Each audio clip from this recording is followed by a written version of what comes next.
ഞാൻ വിചാരിച്ച പോലെ ഒന്നും എനിക്ക് ചെയ്യാൻ പറ്റുന്നില്ല. നേരത്തെ ഉറങ്ങാൻ പറ്റുന്നില്ല, നേരത്തെ എണീക്കാൻ പറ്റുന്നില്ല, ജിമ്മിൽ പോകാൻ പറ്റുന്നില്ല, നല്ല നല്ല പുസ്തകങ്ങൾ വായിക്കാൻ പറ്റുന്നില്ല, നല്ല ഹെൽത്തി ഹാബിറ്റ്സ് കൊണ്ടുവരാൻ പറ്റുന്നില്ല. അല്ല, ഇതൊക്കെ പറ്റിട്ട് എന്താ കാര്യം? ഇതൊക്കെ പറ്റല്ലേ സക്സസ്ഫുൾ ആവുള്ളൂ. അങ്ങനെ ആരോ പറഞ്ഞത്? സക്സസ്ഫുൾ ആയിട്ടുള്ള ആൾക്കാരുടെ സ്റ്റോറി എടുത്ത് നോക്കുകയാണെന്നില്ല, അവർക്കൊക്കെ ഒരു ലക്ഷ്യം ഉണ്ടായിരുന്നു. ആ ലക്ഷ്യത്തില് എളുപ്പം എത്താൻ വേണ്ടിയിട്ടായിരുന്നു അവർ ഈ ശീലങ്ങളെല്ലാം ചെയ്തിട്ടുണ്ടായിരുന്നു. അപ്പൊ നമുക്കൊരു ലക്ഷ്യം വേണം. ആ ലക്ഷ്യം ഉണ്ടാവും. ആ ലക്ഷ്യത്തിന് വേണ്ടിയിട്ട് നമ്മൾ ഈ ശീലം ചെയ്യുമ്പോൾ നമുക്കൊരു ഫീല് വരും. ഇപ്പൊ ഒരു മോട്ടിവേഷൻ കിട്ടുന്നില്ല ഈ കാര്യങ്ങളൊന്നും ചെയ്യാൻ വേണ്ടിയിട്ട്. ഇപ്പൊ ഒരു ഉദാഹരണം പറയണത്, നിങ്ങൾക്ക് ഒരു പ്രണയമുണ്ട്.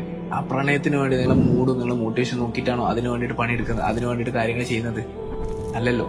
അപ്പൊ നമുക്ക് നമ്മളെ ലക്ഷ്യത്തിന് അതിയായ ആഗ്രഹം ഉണ്ടെന്നുണ്ടെങ്കിൽ അങ്ങനെ മുന്നോട്ട് പോവാണെങ്കിൽ നമുക്ക് വേറെ തന്നെ ഒരു ഫീലുമാണ്. ആ കാര്യം നമുക്ക് ചെയ്തെടുക്കാൻ വേണ്ടിയിട്ട് പറ്റും.